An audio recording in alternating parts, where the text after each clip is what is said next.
Good evening, and you're very welcome back to another special bonus 50-mile challenge episode of the Leitrim GAA Podcast. We will be back with proper shows when the National League resumes in just a couple of weeks. Of course, the ladies out next weekend and also the men out the weekend after. So plenty of action over the coming weeks for everybody on the field. But off the field for the month of January, of course, the only thing that's been talked about in the county in Gaelic game circles is the 50-mile challenge. It's a huge fundraiser for Leitrim GAA and Leitrim Ladies Gaelic Football, but more importantly, I suppose, for the community of the GAA, both locally and nationally, and as we're about to find out again, internationally. It is a very, very important social gathering. People getting out, getting a bit of physical exercise, and of course, sporting the lovely green hats as well, wearing the county colours. But joining me this week to have a chat about how the challenge is going for him is once again another international flavour to today's show, and that is Stephen Feeney, formerly of Killargue, Drumkeerin, that kind of neck of the woods. Played for both Drumkeerin and Leitrim over the years, but now resident in Chicago, still heavily involved in the GAA over there, and of course a nephew of Mike Feeney, who is very heavily involved in all things 50-mile challenge. Stephen, you're very, very welcome to the show. Thanks, Bertie. Great to be here. Well, it's great to have you, and it's great to have you involved in the 50-mile challenge. Of course, as a former player, it's always going to be kind of in the back of your mind when Leitrim fixtures are coming up and keeping an eye on the score. But I suppose, tell us a bit about, your own connection to Leitrim. We mentioned you were involved in playing the whole way up until you emigrated. But what's your own, origin story in terms of Leitrim football? So I was born in London, son of PJ and Josie Feeney. My father, very proud Leitrim man, maybe not a very proud football man, more of a farming interest there. But we moved back to Ireland. I was 10 years of age and I got involved with football, and we eventually ended up in Drumkeerin. We owned a pub in Drumkeerin for a while, and I got signed up with them, and just had a great time playing underage football at Drumkeerin. We had a great team back then, underage. Unfortunately, a lot of them lads have since emigrated, but very successful team, winning under 14, under 16 and minor championships. We even got to the under 21A final with a rural team. That was a great adventure, that championship. I remember it well. And Drumkeerin, and just like the rest of Leitrim, huge, proud football community, absolutely loves his football. Been stars of success at the senior grade, and absolutely love playing with them. And I was always kind of a big lad for my age, underage. When I was 14, I was particularly huge, and and that kind of served me well. And I was fortunate enough to play underage with Leitrim from under 14 all the way up to under 21. Worked on some great coaches, Paddy Higgins, Pat Pryor, Martin McGowan, Jerry McLaughlin, who I know was involved in the walk, Barney Breen, John Russell from Anaduff. And then I was fortunate enough, I got called into the Leitrim Senior panel 1 year under Dessie Dolan Senior. Didn't see much game time, but it was a great experience. That was actually one of the years we got to go to New York, so that was fantastic. And just to see, like, that team in particular I thought was an excellent team. There's some great, fantastic footballers.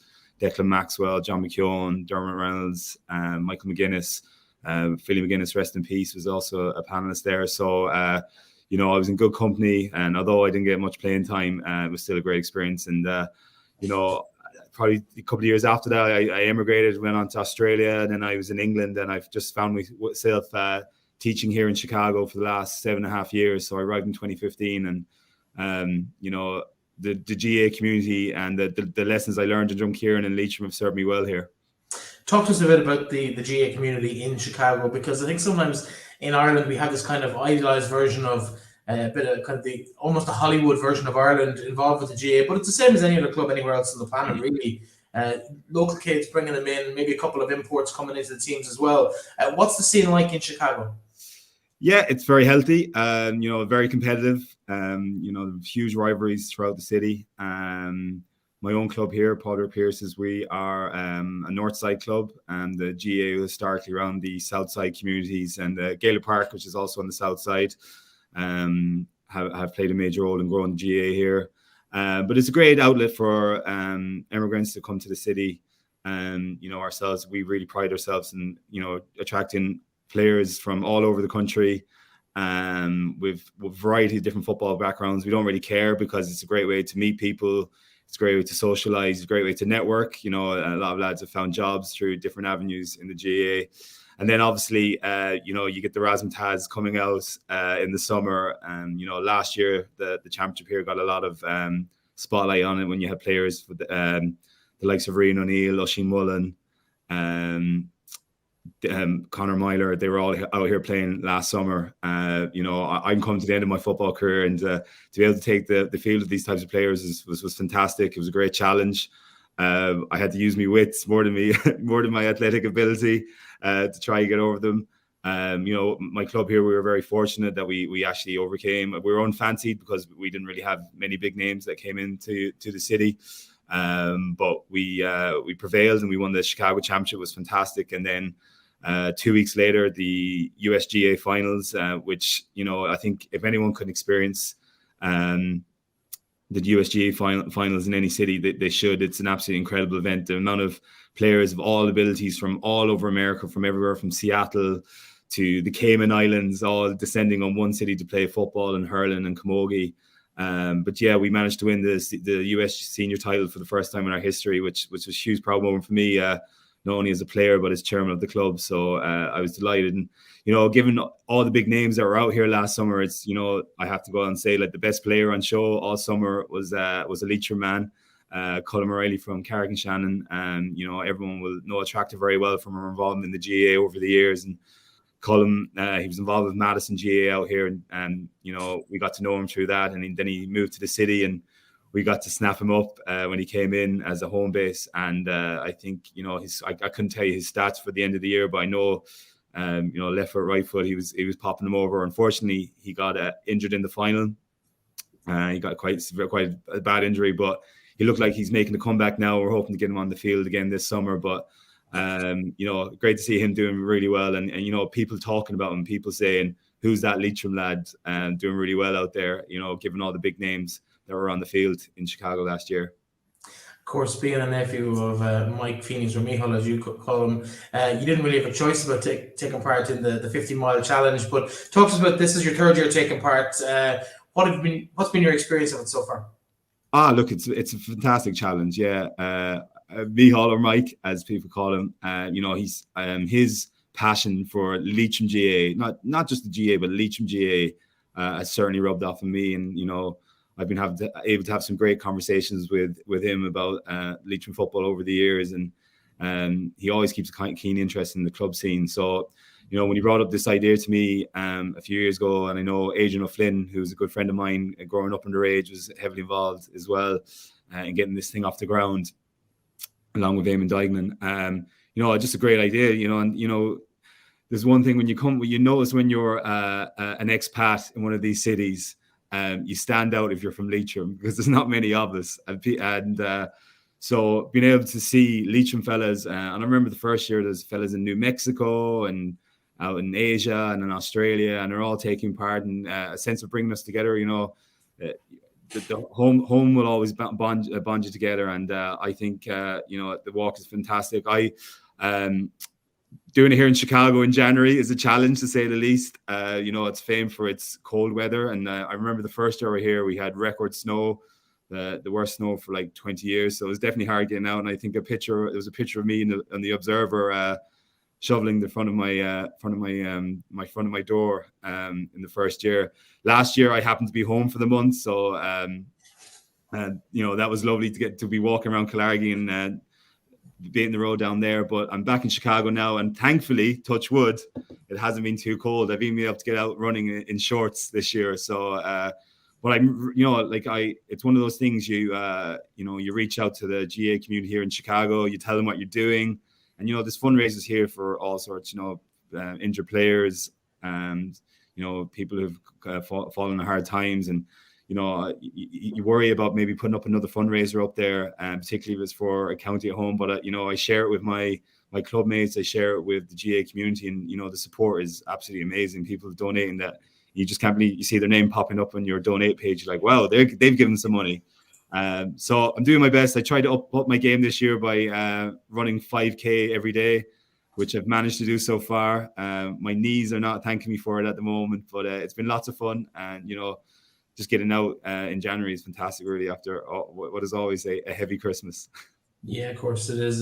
52,500 is what the total is as we're recording this on Sunday evening. So it's impressive. And of course, only halfway through the challenge. So plenty of opportunity to get involved, to support someone who you know is doing it, but also sign up yourself. It's not too late. If you've missed the first 2 weeks, it doesn't really matter if you hit the 50 miles, even if you hit 50K or make the effort to get out every couple of days and get a walk in. It's really about getting out, getting social, getting active, and doing a little bit for Leitrim GAA in the process.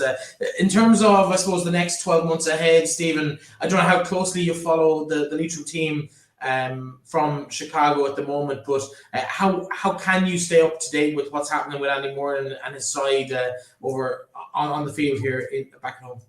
Well, all I have to do is text my uncle and I get a fairly good update anytime I want. But, I do keep an eye on it. Obviously keep an eye on what's going on in Drumkeerin as well, and hoping that they'll do well this year. Leitrim are on a good side of the draw, and I know a lot has been made of that. And there's a lot of excitement coming over to New York at Easter for that championship game. New York are going to look at it at the same as an opportunity for them maybe to get their first championship win, and they'll be very excited about that. I was there 5 years ago. It's an absolutely amazing occasion, and it's one of those things. I think people of Connacht should really think about how fortunate they are to get to experience that. I know, when I speak to lads over here, they would love for their county to have a championship game out here against New York or any of the big American cities. The Leitrim are going to be up against it, no doubt. New York GAA is thriving. The CYC, which is the youth competition here in America, was held in Chicago this year. And, Chicago is probably a little bit behind when it comes to the underage football, but New York is, producing some seriously quality players. They're putting huge emphasis on it. They're getting huge numbers. And, one thing I'll say about Americans, you underestimate them at your peril, really. They're fantastic athletes. These kids, they're playing high school sports against the very best, and the coaching out here in all sports is fantastic. So if they can bring that athleticism to their GAA, they're going to be a challenge. But Leitrim should be looking at that as a step towards a Connacht semi-final, and I think going for a Connacht final, those don't come around too often, and they should be aiming to get there themselves. So it's going to be hopefully be a good year. Always watch out. Always hope to do well. As much for my uncle Mike and the joy it brings him, and my uncle Jim in Navan, who's also a massive fan. As much as myself and the team, and seeing them do well. So look, here's hoping to a good year. You kind of have a little bit of the green-eyed monster here, or at least it's a little bit when you talk about New York. And looking at it from a Chicago point of view, how far is Chicago maybe from putting in some sort of a bid to be part of an All-Ireland Championship, or is that just not realistic? It's it would take a huge amount of work now, huge amount of work. I know, the Chicago Championship here is well established, but numbers come and numbers go, and the community is just not maybe as concentrated as it is here, as it is in New York. And obviously the numbers that went to New York, in the last 50 years has been huge. And you're sort of hoping that you've got parents basically encouraging their kids to get involved. You can never say never, maybe down the line, but it's not going to happen in the next 10 to 15 years. But I know there's huge effort, there's huge pride, the Limerick Youths and Chicago Celtics, who are affiliated with our club here, they put in a massive effort. They're as passionate about getting young people involved in the game as they possibly can. But there's I don't know their name, but you could use the example that I know there's a kid that played underage on the south side, and he got a scholarship as a kicker for University of Alabama, one of the top college football sites here. And college is king here, and a lot of the sports is concentrating towards getting college scholarships. And the GAA is kind of facing that battle. If you're a very good athlete and you're involved in other sports, and there's a chance that you're going to get a college scholarship, you're probably going to lean towards that.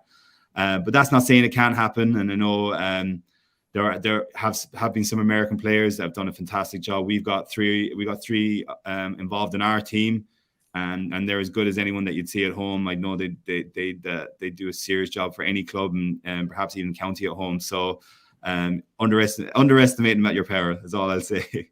Absolutely. Well, listen, I believe you've nearly got the 50 miles done at this stage in terms of the month so far. Will you go to do double? Is 100 in your target? No, I got to do 100 now. I've told enough people now that if I don't do it, I'll never hear the end of it over here. So no, I'm definitely going to do the 100. And as I said, it's been great. Like, aside from seeing all the posts from people, and my uncle Mike, he puts up some great posts about his youth growing up in Killargue and how much that meant to him, and it's great. And then spending a bit of time at home last year, and you understand how important home is, and having this connection with Leitrim through this initiative has just been fantastic for me, and I'm sure that's the same for everyone that's living in the States or beyond. So I'm definitely aiming for the 100, and I'll be back again next year. There's no question about that.